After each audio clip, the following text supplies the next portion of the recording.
Hey crew, it's Pitt and I'm back with some more Esoterica. Today we're diving back into the works of Mrs. Helena Blavatsky. This is the secret doctrine we are reading aloud and discussing as we go along the various points that are brought to light by the text. It is not the format for everyone, but some people seem to find enjoyment in it, so you are more than welcome to tag along as we continue our exploration.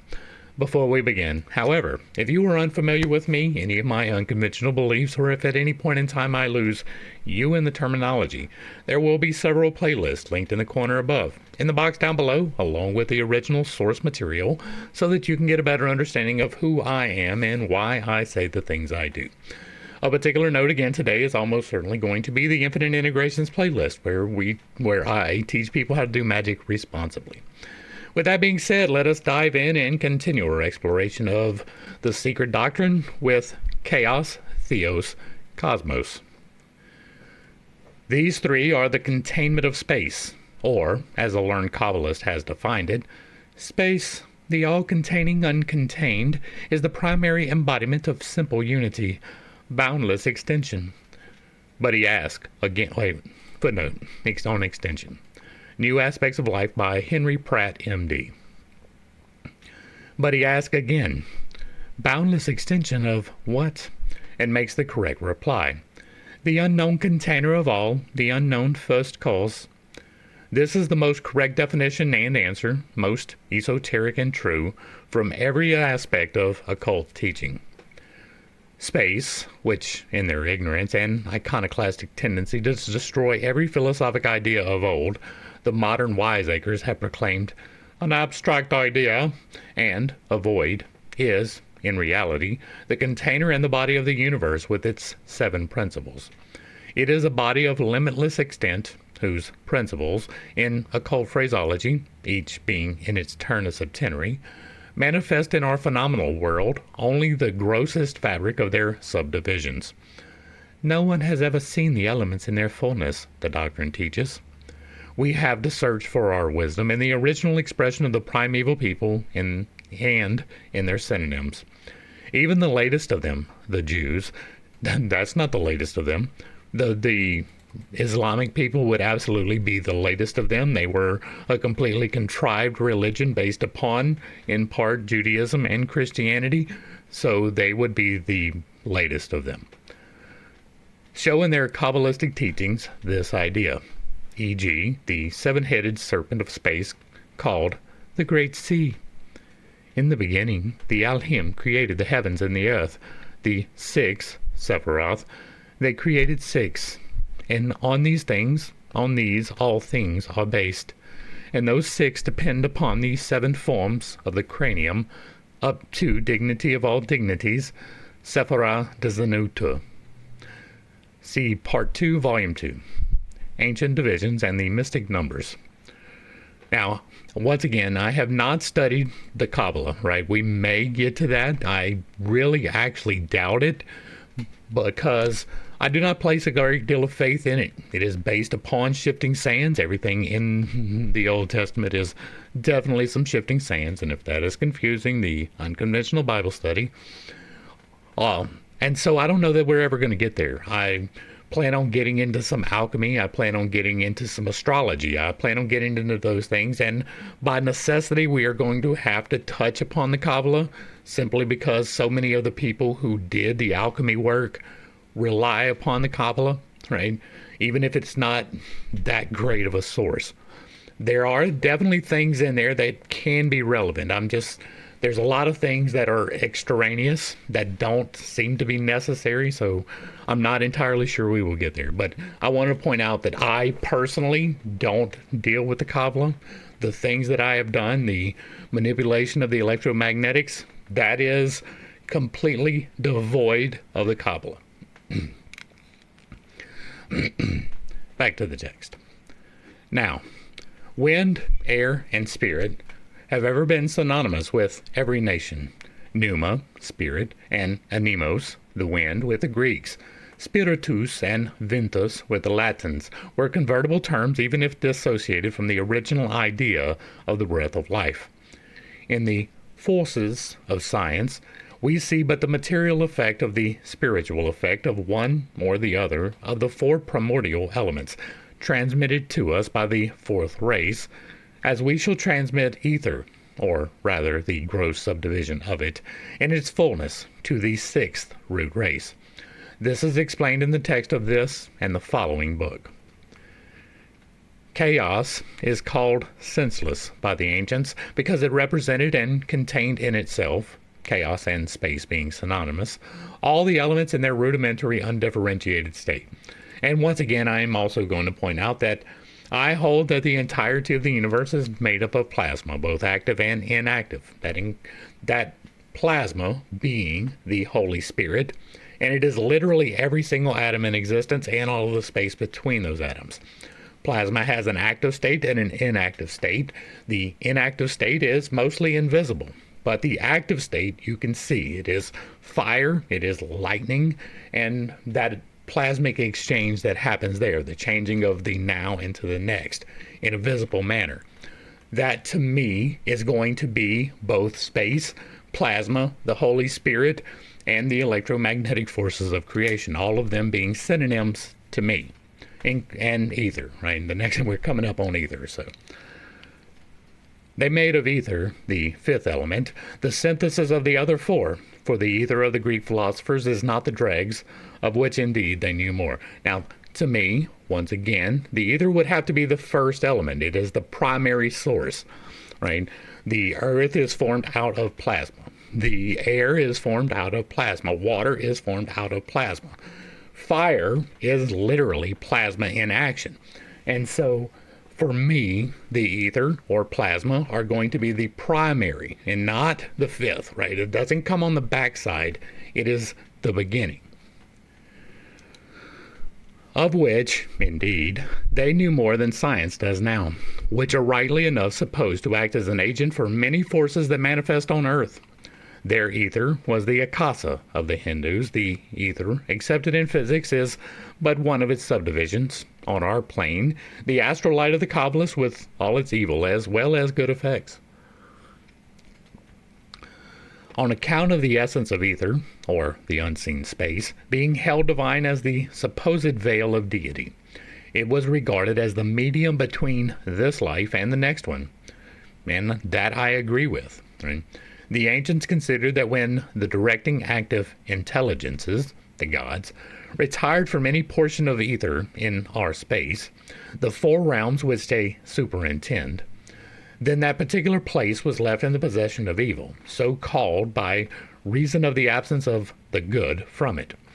Now, I do not hold that these intelligences can retire from any portion of ether, right?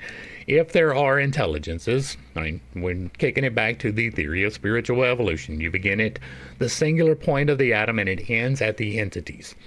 That being the seventh plane of existence. That is just one step below the reabsorption into deity.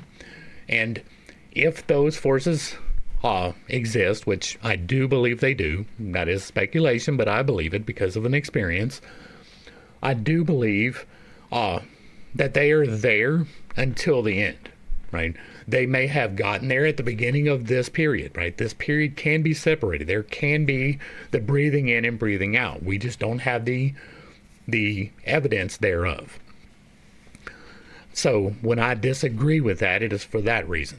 But I do believe that everything here is created with purpose and intention. Now, from the individual carbon element floating around in the oxygen and nitrogen and things in the air, up unto the point of the entities. Everything has its own purpose and its own reason. And until that purpose and that reason is fulfilled, it will remain exactly where it is. I don't set my time, right? I was born, I will die. Those two things are absolute certainties.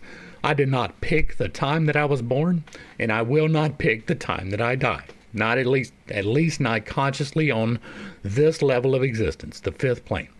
It is entirely possible that while we were part of the 0 and the 8, which is the divine, that we did indeed set that time period, that we said, okay, this is the time I'm going to die. But we're here with amnesia. We're here for lessons, and knowing the exact time of expiration would be contrary to the lessons most of the time.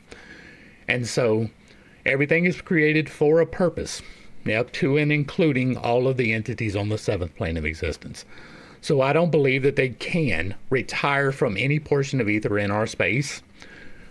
However, I do believe that there are entities aligned for the betterment of mankind, and there are entities aligned for the detriment of mankind. That is true on every single plane of existence, right? If you breathe hydrogen sulfide, that is a elemental death. If you cross the wrong entities, that's probably a death too. And so all things serve the purpose up to and including the good and the bad entities. And if there is the absence of good, it is for a purpose. Back to the text. The existence of spirit in the common mediator, the ether, is denied by materialism, while theology makes of it a personal God. But the Kabbalist holds that both are wrong, saying that in ether, the elements represent but matter, the blind cosmic forces of nature. That I agree with. While spirit represents the intelligence which directs them. And that is in part, I believe, right? We have the Trinity, right? Let's stay at the Trinity. We haven't done that today. You have the body, which is the temple, right? This is your navigation device for 5D space. You have the soul. That is the part that makes the decisions for the temple. It is a individualized piece of the divinity, not divine in and of itself. You are not a god, but you are a tiny little sliver of God, like a piece of a fingernail. And you have the spirit that makes up the end of the Trinity. And we just dealt with what the spirit is, right? It is everything. And so the elements represent matter, yes. The spirit represents intelligence, not for me. That will be the soul. The soul is going to represent the intelligence. The soul is the part directing the action. The soul is the part making the choice. Your individualized piece of the divinity is making the choices for your temple. But the spirit allows that to happen. When you say, I want to wiggle my fingers, you don't make that happen. The spirit does. It is an electrical impulse that runs from your brain through your spinal column, and it is distributed through your nervous system to your fingertips. You make the decision, I'm going to wiggle my fingers. But the spirit actually allows that to happen.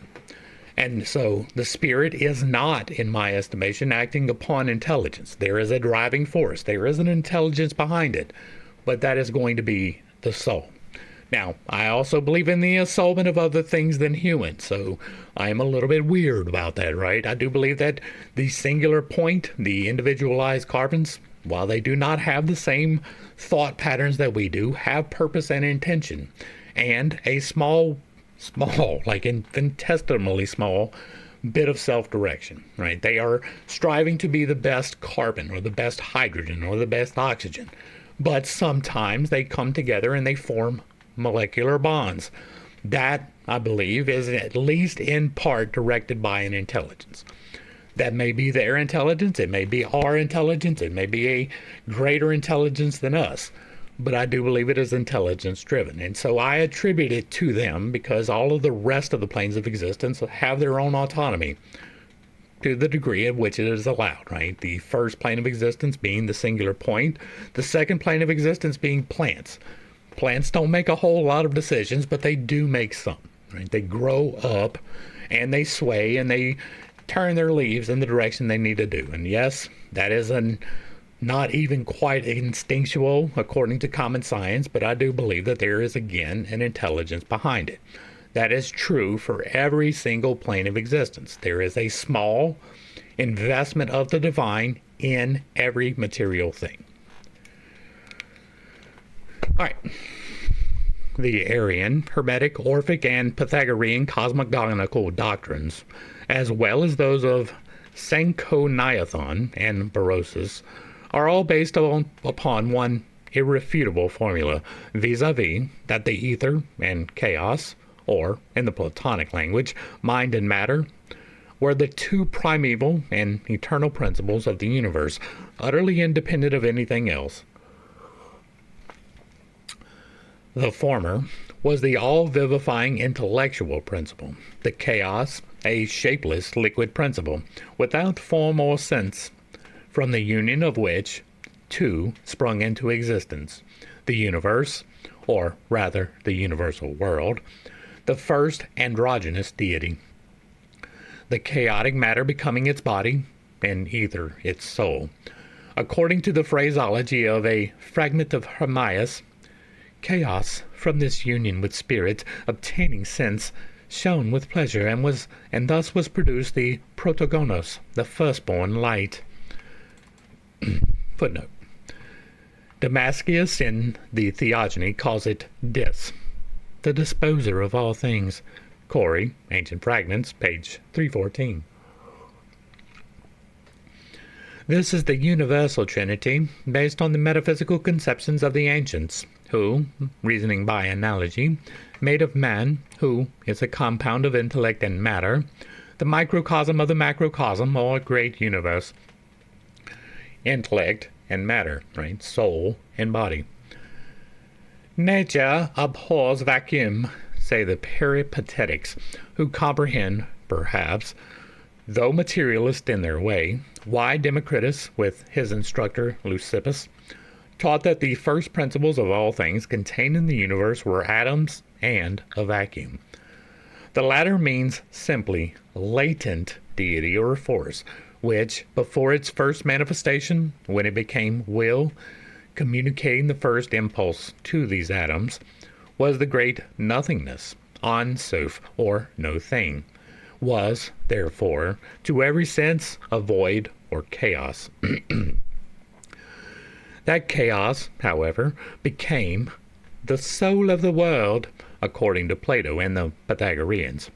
According to Hindu teaching, deity, in the shape of ether, akasa, pervades all things. That would be in agreement with me, right? And it was called, therefore, by the theurgist, the living fire, the spirit of light, and sometimes magnes. Right. The living fire, because fire is literally plasma in action. The spirit of light, because, again, light is literally plasma in action. And sometimes magnes. That fits pretty well with magnetism, which, again, is plasma in action. It was the highest deity itself which, according to Plato, built the universe in the geometrical form of the dodecahedron, and its first begotten was born of chaos and primordial light, the central sun.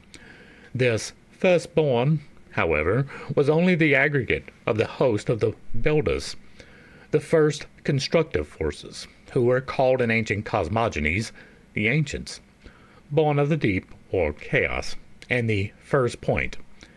He is the tetragrammaton, so called, at the head of the 7 lower Sephiroth. This was the belief of the Chaldees. These Chaldeans, writes Philo, the Jew, speaking very flippantly of the first instructors of his ancestors, were of the opinion that the cosmos, among the things that exist, is a single point, either being itself God, Theos, or that in it is God, comprehending the soul of all things. See his Migration of Abraham. Chaos, Theos, Kosmos, are but the 3 aspects of their synthesis. Space. One can never hope to solve the mystery of this tetractys by holding to the dead letter of even the old philosophies, as now extant. But even in these Chaos Theos Kosmos equals space are identified in all eternity as the one unknown space, the last word about which will, perhaps, never be known before our 7th round. Nevertheless, the allegories and metaphysical symbols about the primeval and perfect cube are remarkable, even in the exoteric Puranas. There, also, Brahma is the Theos, evolving out of chaos, or the great deep, the waters, over which spirit equals space, personified by Ayana. The spirit, moving over the face of the future boundless cosmos, is silently hovering in the first hour of reawakening.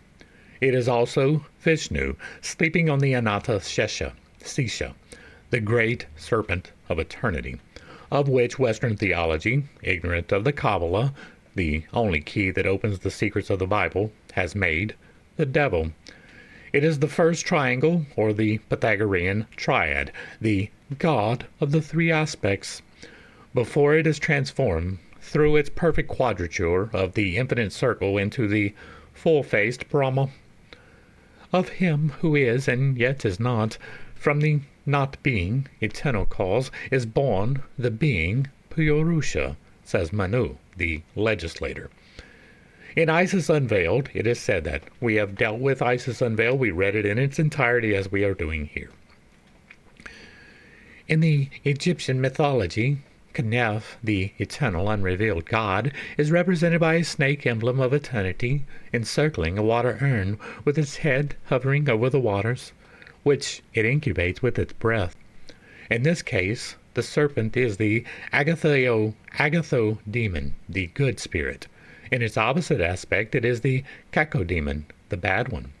In the Scandinavian Eddas, the honeydew, the fruit of the gods, and of the creative busy Yggdrasil, bees, falls during the hours of night when the atmosphere is impregnated with humidity, and in the northern mythologies, as the passive principle of creation, it typifies the creation of the universe out of water. This dew is the astral light in one of its combinations, and possesses creative as well as destructive properties. In the Chaldean legend of Berosus, Oans, or Dagon, the man-fish, instructing the people, shows the infant world created out of water, and all beings originating from this prima materia. Moses teaches that only earth and water can bring a living soul, and we read in the scriptures that herbs could not grow until the Eternal caused it to rain upon the earth. That is one of the great contradictions, right? There are a lot of contradictions contained in the Holy Bible, and this is one of them, right? If God created all of the herbs and gave them to man to use, right, then why was it after the rain, which was after the flood of Noah, right? Much like we were not given meat to eat until after Noah got off of the ark and made his sacrifice, and then we were allowed to eat meat. So why was there meat sacrificed prior to that? That is a great conundrum that does not make any sense if you're reading the Bible literally. It doesn't even really work in an allegorical sense. There are parts of Genesis that you can take allegorically, but many of them you can't, right? I was going to go back and do a study trying to reconcile the allegory, like the allegorical stance of Genesis, but you can't. It really gets not correct really fast. And so I'm not even doing it, right? I've already dealt with the inconsistencies that it cannot be a literal thing. I'm not going to go back and dig into it again and hammer it from the other angle, but it is just as not correct in the allegorical sense in many ways. And so it is important to remember that there is truth in the Bible. Despite the best efforts of men, God's will does indeed come through. But that the Bible is just as much of a creation of a control system as the tax code is, or the things that we do on a governmental level, right? Control systems are necessary. They help us, but we need to ensure that our control systems are doing the best they can as they can do it. Back in the day of the Old Testament, there was a lot of wildness going on, and so they created this system to control the people, the Jews, and separate them from the wildness that they were surrounded by. That is the best interpretation of the Bible. It is the same for Christianity. They were separating themselves from these people who had decided that blood was necessary for forgiveness. I firmly believe that the Bible bears out that Jesus was trying to put an end to that. He was trying to take away the blood sacrifice altogether. And then we made a whole new religion about the blood sacrifice. Back to the text. In the Mexican Popol Vuh, man is created out of mud or clay, terra glaze, taken from under the water. Brahma creates the great Muni, or first man, seated on his lotus, only after having called into being spirits who thus enjoyed over mortals a priority of existence. He creates him out of water, air, and earth. Alchemists claim that the primordial or pre-Adamic earth, when reduced to its first substance, is in its second stage of transformation like clear water. The first being the alkahest proper. Now see, this I just don't. This is entirely speculative, right? This is, well, I think that maybe this, right? This is not, I have experimented and come to the conclusion that this is, I believe this is true, so I'm going to say that it is true, right? Prove to me that the earth reduced to its first substance in its second stage of transformation is like clear water, right? You're going to have to prove to me. The Thunderbolts Project, I refer to them often because they are a great source of information. They are, I'm not going to link them because of YouTube and the algorithm, but on my page, there is a recommended channels all the way at the bottom. And one of those is the Thunderbolt Project. The Thunderbolt Project has done a lot of work working towards proving the electric universe. One of the things that they have done in so doing is a lab experiment in which they have created from nothing something.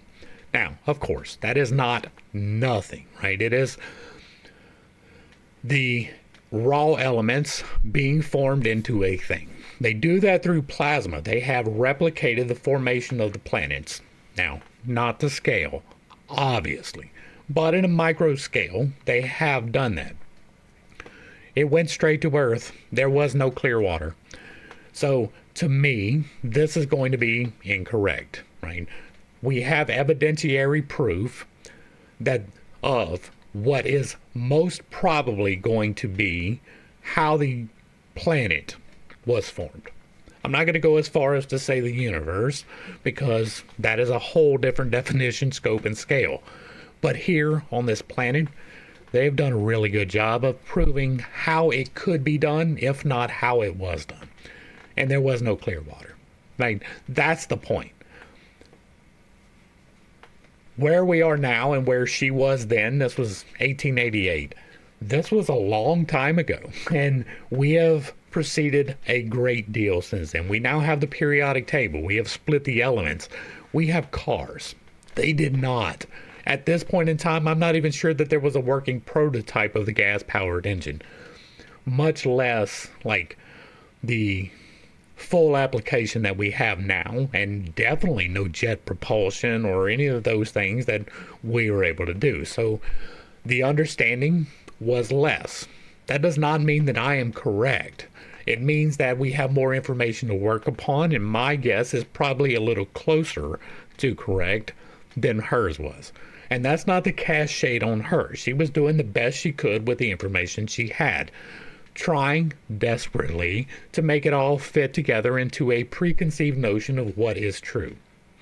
You don't have to like that, but it is obvious from reading her, as we have done, both in Isis Unveiled, which we read the entirety of, and The Secret Doctrine, which we are in the second part of the first book of, that she was fully convinced that Hinduism was correct, and she is fitting everything into that.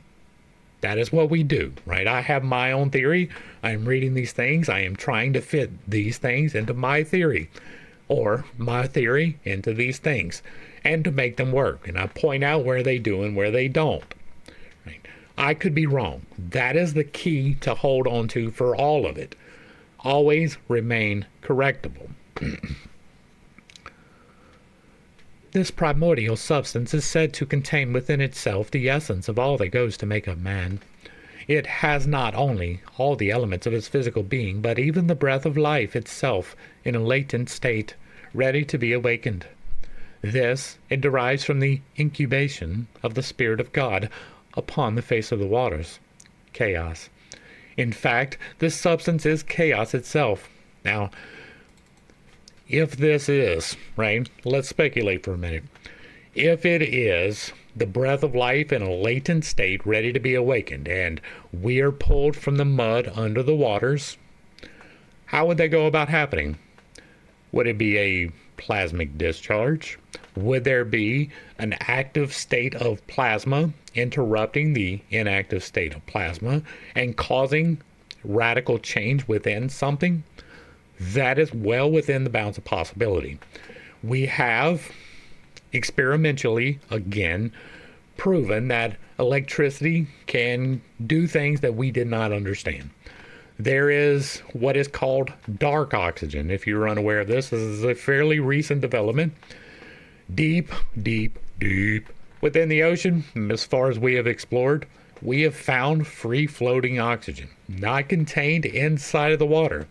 And the most likely way that that has happened is through plasma, right? Heat exchange is a plasmic function, right? You can add heat to things, you can take heat away from things, but you can't add cold to it. The change of elements from one into another is a form of heat release, and that would be a plasmic function.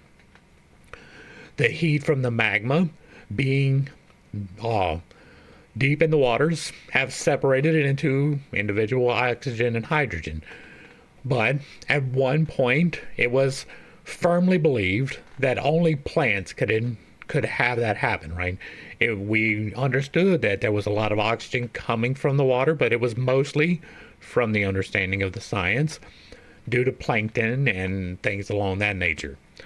It is now not quite proven, but well on the way to being established that this can happen in other areas as well, right? So it is entirely possible that there was a water planet, which would fit within the pure water here, and that the additional addition, the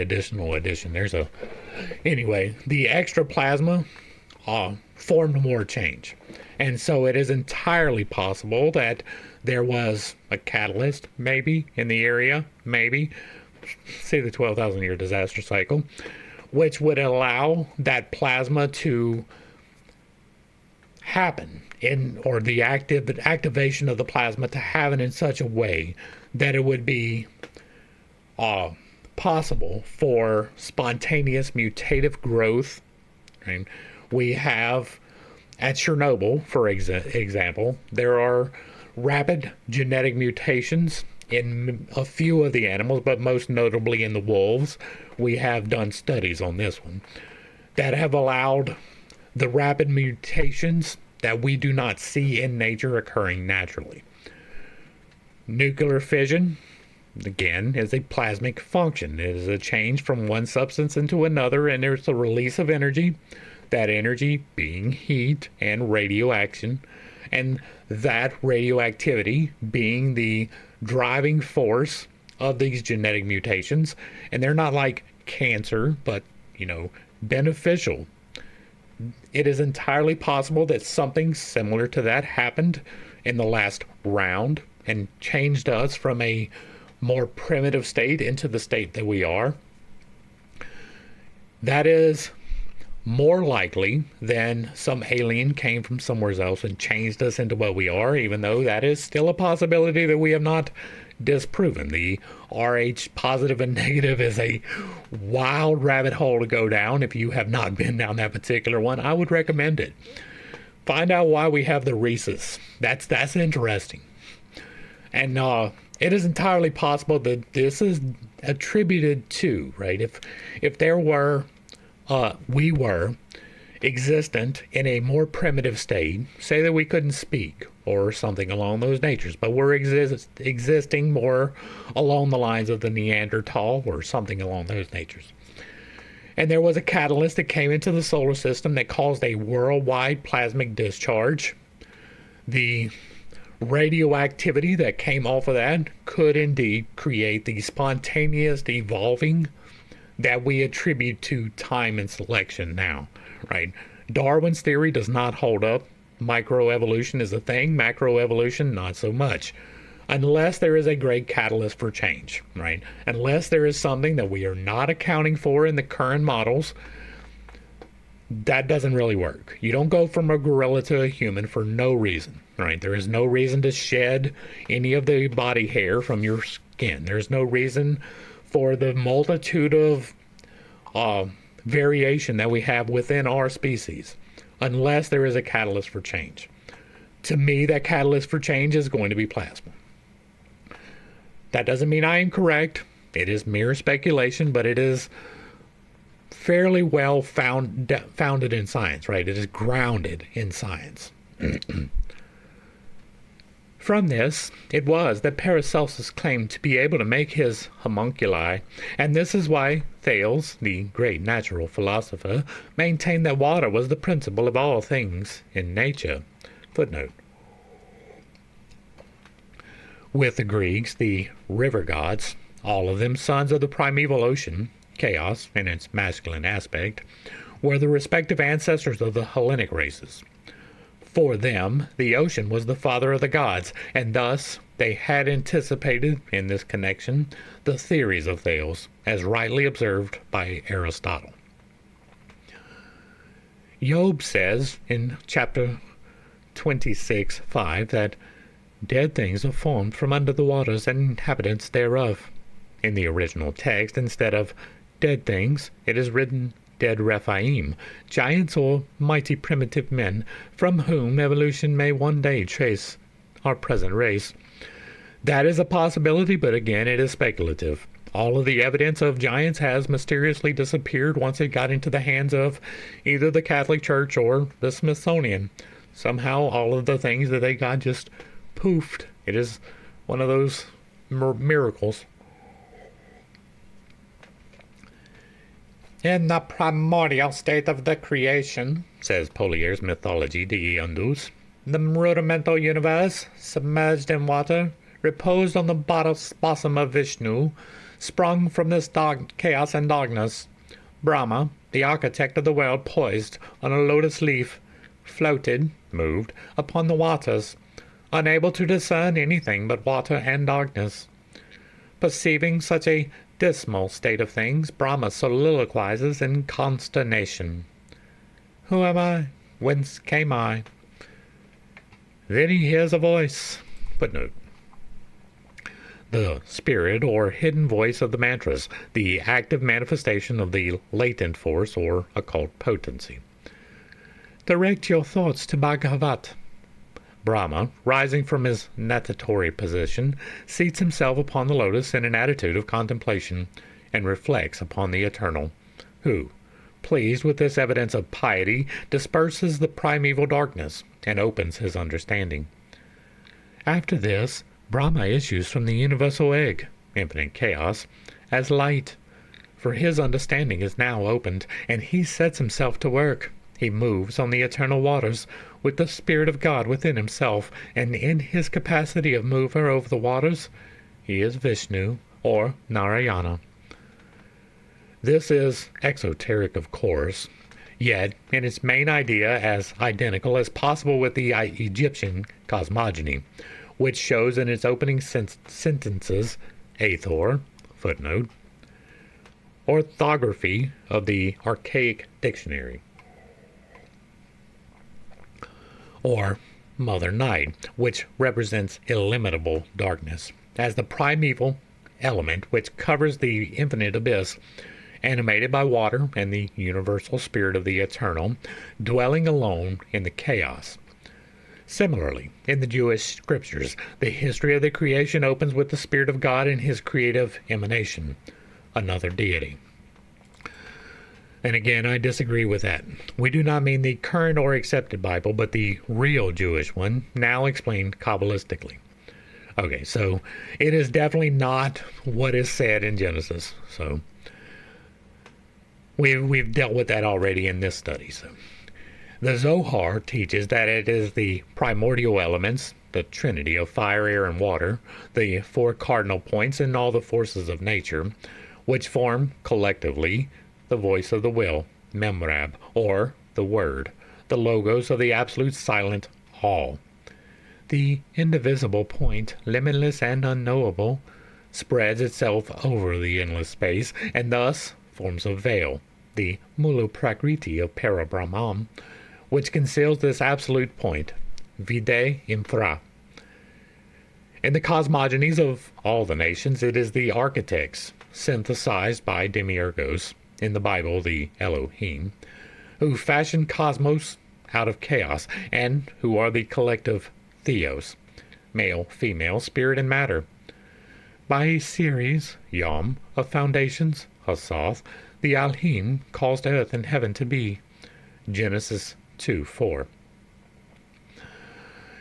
In the Bible, it is first Elohim, then Yahweh Elohim, and finally Jehovah, after the separation of the sexes in chapter 4 of Genesis. It is noticeable that nowhere, except in the latter, the last cosmogonies of our fifth race, is the ineffable and unutterable name. Let's pop out the footnote. It is unutterable for the simple reason that it is non-existent. It never was a name, nor any word at all, but an idea that could not be expressed. A substitute was created for it in the century preceding our era. That is true, right? The name Yahweh, Allah, Yahweh, however you want to pronounce it, YHWH, right? What we attribute to God is the vowels in Hebrew are not written. They are not pronounceable, right? The space in between the consonants is a rest position. And so Yahweh, being the combination of four vowels, is unutterable because you cannot pronounce four vowels. Now, we do things different, and we can say A sounds like ah or right? We have rules for our vowels that they don't. They do not write the vowels. So it was a way of expressing this name that is not a name, this thing that is not a thing, this being that is not a being. The all is beyond our limitations that we put on them. And you putting a name upon the deity limits the deity to the name. Now, I use Haya or for various reasons, which I cannot even really get into, but there are reasons why that is a close approximation to what would be considered a divine name. It is a commonality between several of these belief systems, and it is something that you should definitely rabbit hole yourself.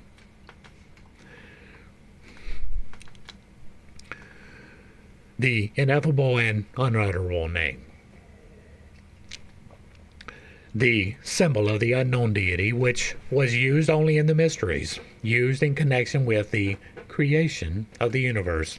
It is the movers, the runners, the theoi, from the end to run, who do the work of formation, the messengers of the Manvantaric law, who have now become in Christianity the messengers, Malachim.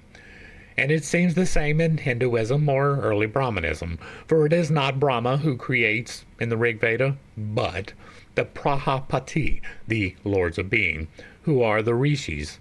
The word rishi, according to Professor Mahideo Kunte, being connected with the word to move, to lead on, applied to them in their terrestrial character, when the patriarchs, they lead their host in the 7 rivers. I will be doing the Rig Veda next, unless somebody gives me a better order to do that particular series, right? The Rig Veda, I've been anticipating getting to it, and I feel like after the Secret Doctrine is done, which we still have a long way to go, I do feel like we will be going to the Rig Veda next, unless there is some interference in between. If you have a better way to read through the various Vedas and the extras, right, all of the things, let me know down in the comments, and we will try to do them in the order that makes the most sense. As it appears now, the Rig Veda, being the oldest, is where we're going to start. If you have a better interpretation or a way to interpret, let me know.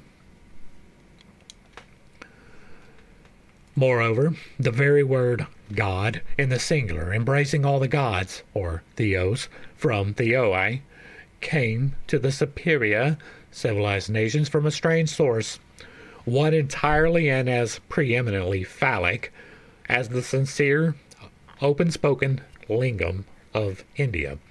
The attempt to derive God from the Anglo-Saxon synonym good is an abandoned idea, for in no other language, in all of which the term varies more or less from the Persian Khoda down to the Latin Deus, has an instance been found of the name of God being derived from the attribute of goodness. Let that sit on you for a second. To the Latin races, it comes from the Aryan Deus, the day. To the Slavonian, from the Greek Bacchus, Bog, and to the Saxon races directly from the Hebrew Yod, or Yod. The latter is the number 10, male and female, the Yod, the phallic hook. Since the Saxon God, the Germanic Gott, and the English God. This symbolic term may be said to represent the creator of physical humanity on the terrestrial plane, but surely it had nothing to do with the formation or creation of spirit, gods, or cosmos. Chaos, Theos, Kosmos. The triple deity is all in all. Therefore, it is said to be male and female, good and evil, positive and negative. And that is what I hold as well, right? All things have both masculine and feminine, both good and evil, both positive and negative. Everything is about the balance. The whole series of contrasted qualities, when latent in pralaya, it is incognizable and becomes the unknowable deity. It can be known only in its active functions, hence, as matter, force, and living spirit. The correlations and outcome, or the expression, on the visible plane, of the ultimate and ever to be unknown unity. In its turn, this triple unit is the producer of the four primary elements. Footnote. The cosmic tabernacle of Moses, erected by him in the desert, was square, representing the four cardinal points in the four elements. As Josephus tells his readers, it is the idea taken from the pyramids in Egypt and in Tyre, where the pyramids became pillars. The genii or angels have their abodes in the four respective points. I'm not entirely sure, but I do believe that the tabernacle was not square, but was rather rectangular, right? I do believe that it was elongated. But again, that is not something that I am all that concerned with. It is possible that it was a square. I know that the later temples were indeed not square, right? I do know that.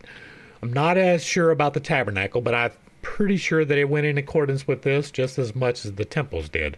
And so I really don't understand this particular reference. But again, I could be wrong. The four primary elements, which are known in our visible terrestrial nature as the seven. So far, the 5 elements, each divisible into 49 or 7 times 7 sub-elements, with about 70 of which chemistry is acquainted. Every cosmical element, such as fire, air, water, and earth, partaking in the qualities and defects of their primaries, are in their nature good and evil, force or spirit, and matter, etc., etc., and each, therefore, is at one and the same time life and death, health and disease, action and reaction. They are ever and constantly forming matter under the never-ceasing impulse of the one element, the incognizable, represented in the world of phenomena by ether, or the immortal gods who give birth to life for all, or the Holy Spirit, or plasma. In the philosophical writings of Solomon ben Yudua ibn Jibril, translated in Mr. Isaac Meyer's Kabbalah, just published, it is said on the structure of the universe. Ar Yehuda began, it is written, Elohim said, let there be firmament in the midst of the waters. Actually, what he said was, I am waters. I am the firmament. I am the light. I am.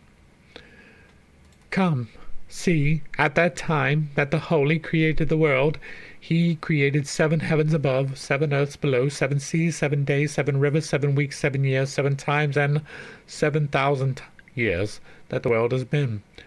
All right, so 7 heavens above, okay. 7 earths below, sure. 7 seas, that's a little bit harder. 7 days is a division that we have attributed. That is not necessarily what it should be. 7 rivers is patently untrue. 7 weeks, we have definitely more than those. 7 years can be a pattern. 7 times, and 7,000 years that the world has been is, again, patently untrue. We know factually that the world has been around longer than 7,000 years. That is not even a disputable point, right? It is entirely possible that this is the 7th round, right? That is a possibility. It is a possibility that there are 7 heavens above and 7 earths below, because the fundamental harmonics of life, if you were unaware, proves that out.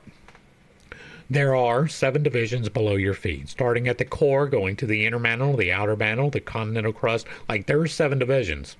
There are 7 divisions of the firmament. Now, I hold that the firmament is this layer of oxygen, right? The layer of atmosphere that we have between the water and the water, right? Space being the water above, the oceans being the water below. And that there is this firmament between the two, which is held in place by plasmic activity. And that too is divided into 7 layers, right? With the 8th being the waters above. It starts at the waters below, it ends at the waters above. The 7 below is actually 8. It's always going to be 8, but it begins at the core and it ends at the water, right? There are 8 separations between those. Their fundamental harmonics of life is the video. I will try to remember to link it, but if not, it's part of the Infinite Integrations playlist. And there are many reasons to believe that the division number is 8, that these 7s contain the 8, right? These 7 heavens above is containing the 8, which is the deity of space. The 7 waters below, or the 7 earths below, is going to contain the 8th, which is the water, the deity, right? From which comes, from which goes. So, to me, once again, the division is going to be 8, not 7, for a multitude of reasons, right? A lot of reasons. Go back and watch the Fundamental Harmonics of Life for a very good start on why 8 is better. Including for days of the week, right? Once upon a time, this is highly contested, this is purely speculative, but once upon a time there is sufficient reason to believe that we had a different rotative pattern here upon the earth.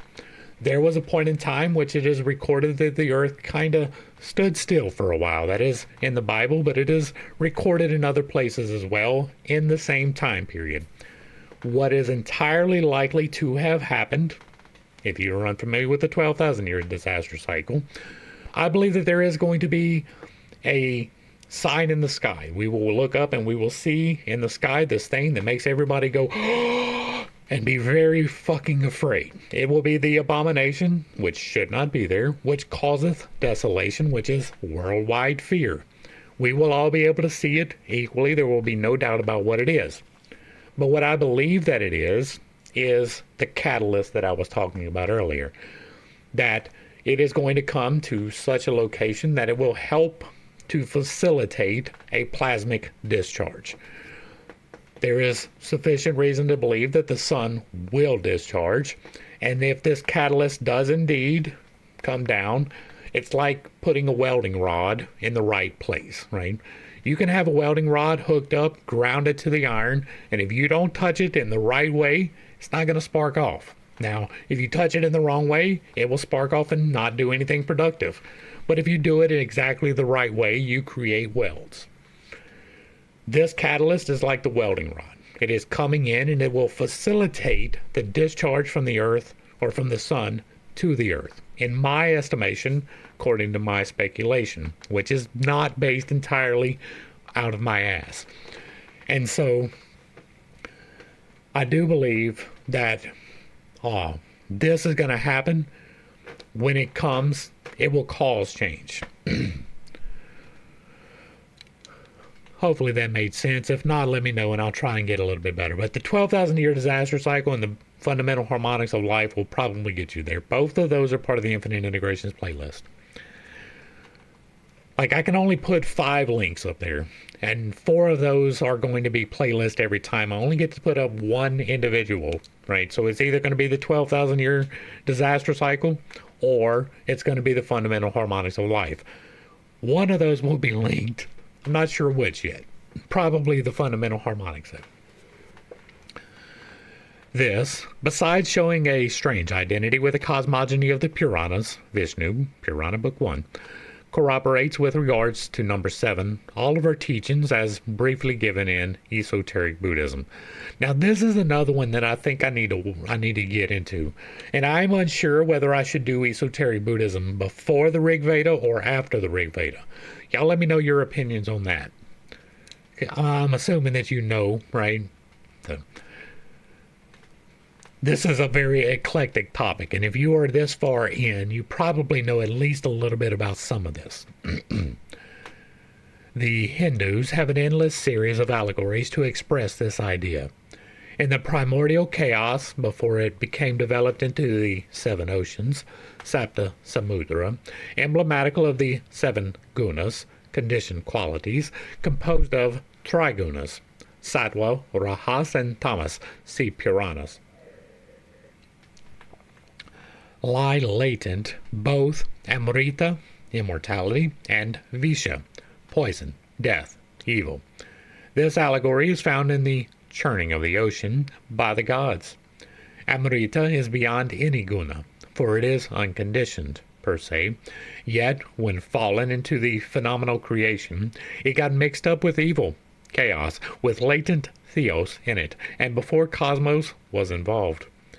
Hence, one finds Vishnu standing here for eternal law, periodically calling forth cosmos into activity, churning out of the primitive ocean, boundless chaos, the Amrita of eternity, reserved for only the gods and the devas, and he has to employ in the task Nagas and Asuras, demons in exoteric Hinduism.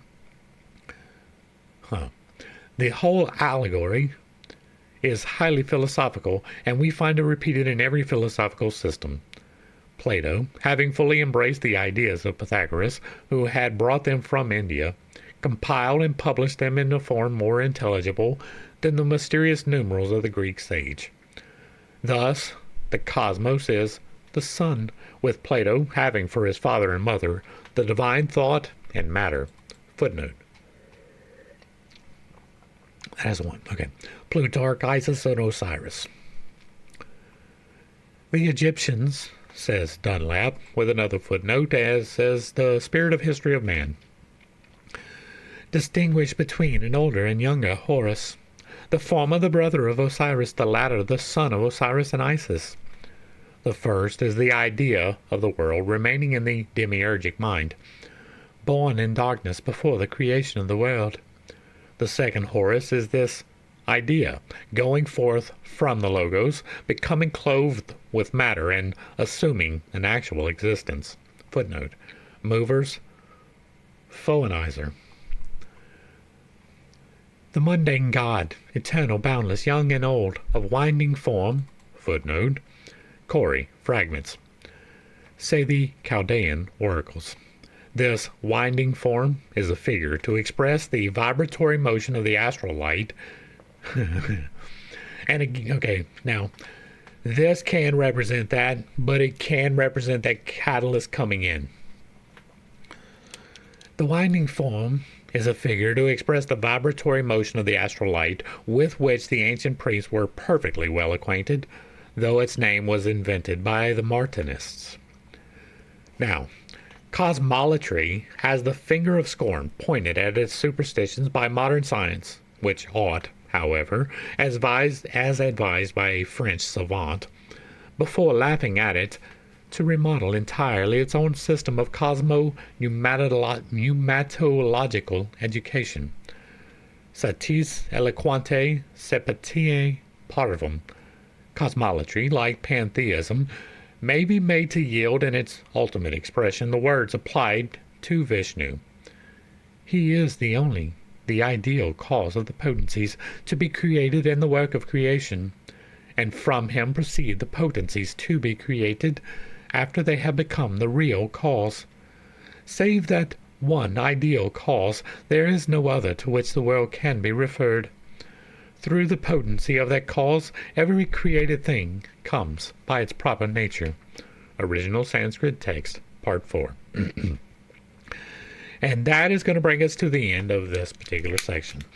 Hopefully I brought a little bit of enlightenment and not too much confusion to a series of somewhat difficult topics. I understand that I hold some unconventional beliefs and I have a tendency to step on toes when I relay those. It is not intentional, but I do not apologize for it.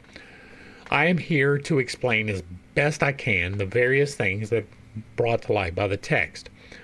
The difference between 7 and 8 being a very important one. The fundamental harmonics, very important. The difference between the traditional conception of God as a guy sitting on a throne waiting for you to fuck up so that he can send you into a lake of fire, and the God of creation who is merely here to help us learn lessons, or we are here to help him learn lessons, which is a better way of looking at it. There are things that I believe that is fully speculation, right? The nature of God being a prime one. But the things that I believe are not disputed by these texts, right? The source material from which she is drawing aligns with the things that I am saying, right? The voice moving over the waters of the deep and creating things can be plasmic action, right? The plasma, in its state of change, will create sound. So even that fits. I believe that the explanation that I have works better than the explanation that she does.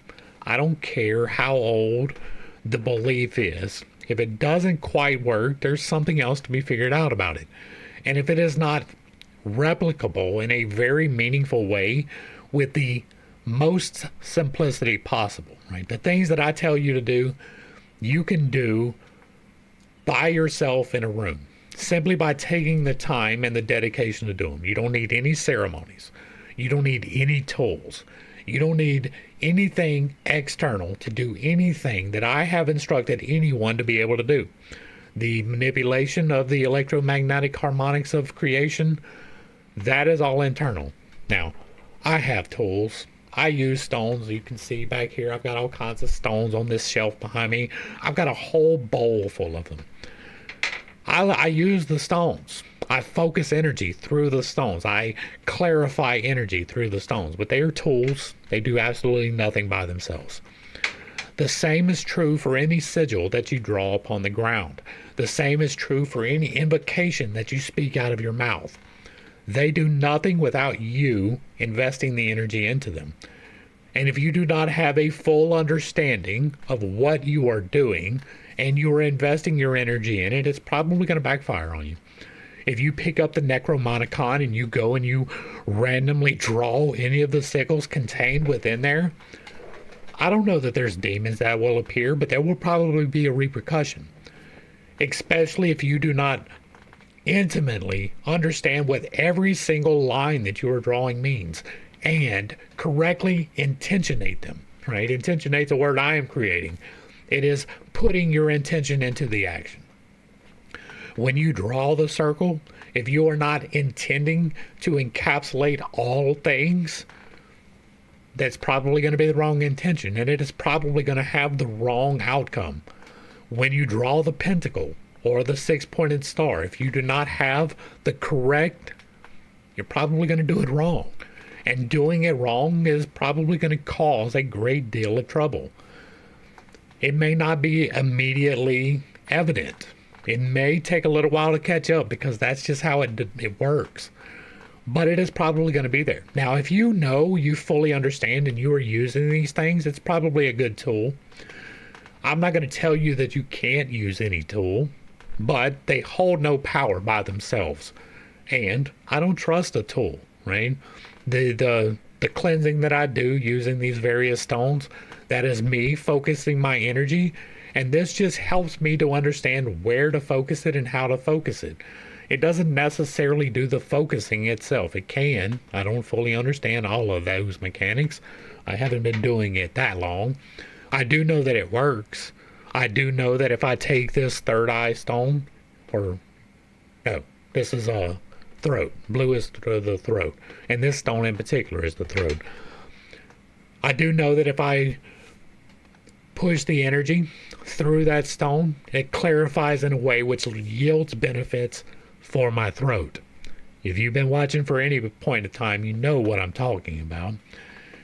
I have healed my throat, right? And the fact that I can talk longer than 15 minutes is a pure miracle. Was not possible 4 years ago. It really wasn't even possible in the same manner I'm doing it now 1 year ago. A lot has changed in the last year or so, and part of that being my understanding of the mechanics. The manipulation of the electromagnetic forces of creation, which is the Holy Spirit, has allowed me to heal myself in a multitude of ways. Ways that I did not even think was possible when I began this. I really did not expect to be training to run a 5K. I can promise you that. As hard as it was to walk 4 years ago, or again, even a year ago, I never had any thought that I would be doing what I'm doing these days. Things are possible which are beyond your understanding, which are beyond my understanding. We can do amazing things. I've never manifested a fireball, but I have changed myself. I have healed myself through the use of the Holy Spirit. And that may be too much for some people, but those people are the ones who think they know the name of God. If you like what I'm doing over here, let me know down below. Give me a like, share, and a sub. Throw me a comment. If you agree or disagree with anything that was stated, if it remains respectful, it gets to remain up. If there is another work you would like to see me discuss in the manner that we are doing here, drop that in the comments as well. And if you really like what I'm doing, hit me with that super thanks. To the crew, thanks for hanging out. I appreciate every single minute that you are here with me, and I am praying for you every single day. Until next time, I love you. God loves you. You are perfect, whole, and complete, just the way that you are. And this has been Pit Steak. Peace.